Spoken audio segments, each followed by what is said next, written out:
The Stockfish bot on Lichess is a bot which is built to work using the actual Stockfish engine. Stockfish is notorious for its victories not only over human beings like Hikaru Nakamura and Magnus Carlsen, but also over its fellow competitors like the Leela bot. Perhaps you've decided that you would like to beat Stockfish levels 1 through 8. Well, Stockfish level 4 is where the party ends. Even if you are a fantastic chess player, Stockfish level 4 is going to prove pretty difficult.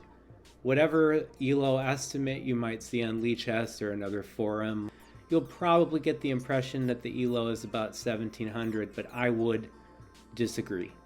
Even Eric Rosen, an international master, needed quite a few attempts to beat level 5. Just about any level would pose quite a challenge for a new chess player or a novice. So I have never lost a game to Stockfish levels 1 and 2 on this account, and I've won 12 games. So I have 12 wins against Stockfish levels 1 and 2, 0 losses. I have 9 wins, 2 draws, and 15 losses against Stockfish levels 3 and 4. You actually have to have fairly elite skills in 2 areas to beat this bot, and the 2 areas are tactics and endgames. Stockfish is going to make random blunders at certain points during the game, and the key to beating Stockfish level 4 is waiting for those blunders to occur in tactical situations and in endgames. And so I've played 16 games against Stockfish levels 1 through 5 today, and I've won 12 games. I've had 2 draws and I had 2 losses.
Alright, I can beat Stockfish level 4 at least once.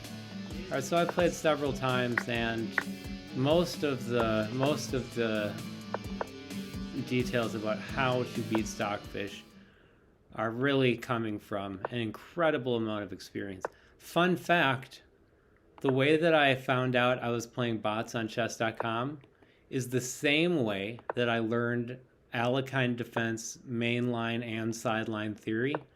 I learned like 3 different lines of the Alekhine defense by reviewing my games, just my normal games on chess.com with my account, because it turned out that I believe it was 70% of my games on chess.com when I played the Alekhine defense. 70% of my games. That was nice. That sucks.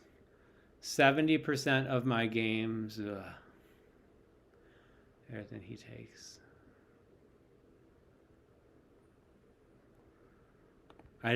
Okay.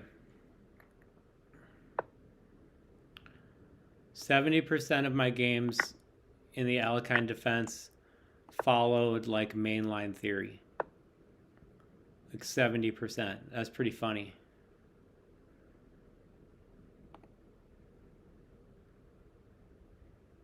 Depending on your definition of funny, of course. Okay, let's connect the rooks. I've just not been able to take that piece. That's fine. I'll take that because I win the pawn. Okay. This is a very good game so far. By very good game, I just mean it looks like I have a real chance here. Okay, now let's play this, and then let's move that bishop up. Okay, let's not move that bishop up. Go ahead. Take my day. Or make my day. God. That's not funny at all. Okay, now let's play that so that I take back with check. Okay, take. Time you taken. All right. So now this looks awfully good, I gotta say. We want to come up here and throw on. Nice move. Nice move. Nice move. Take the pawn.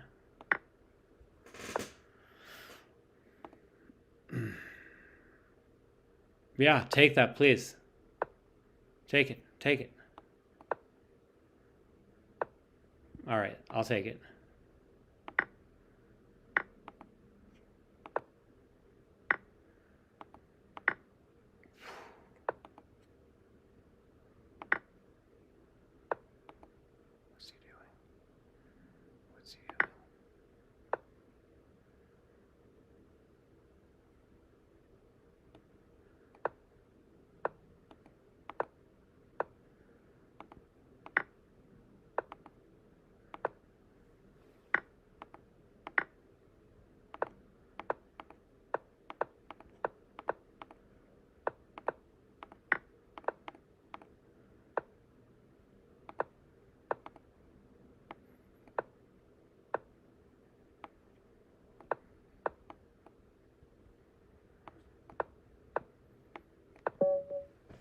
That's Stockfish level 4. Okay, the scary thing about this position is that if the queen comes back to a square like this, then he can actually just move the bishop around. And if I'm being really careless and just going for some tactic, the queen is pinned. So I moved the queen to c4 for that reason. Not because it's an explosive move. This is a really bad position for black because the king cannot access the d6 square or the f6 square. The king is basically just stuck there. If I just play a move like this, he takes back, I can't take, and I would lose a pawn, and he would have some tactical opportunities. In this position, he would have the opportunity to play that, but because I would do that first, he can check, and I move to the side, and it looks really scary. He actually doesn't have anything here. I bring a queen into the game, and the game is over. That didn't happen in the game. After I play e6, he takes the pawn correctly. I take, and now the Stockfish blunder. This is a nice maneuver. It's just a nice simple maneuver, bringing the bishop over to force that rook into action. Now he plays that move, which is an unusual move, and he doesn't take back, which is unusual. He's not blundering a piece because he can take back with the bishop, but nonetheless, that's not a good move. And so I just decide to bring my pawn in because if you'll notice, black's king will never be able to pass this imaginary line right here. I set up a checkmate. Stockfish tries to get the most out of the game by getting in the classic spite check. It does not work. I don't even take the bishop. I allow it to remain on the board. He slides down, probably to go hang out with my king, get a drink, while I checkmate him. And that's Stockfish level 4.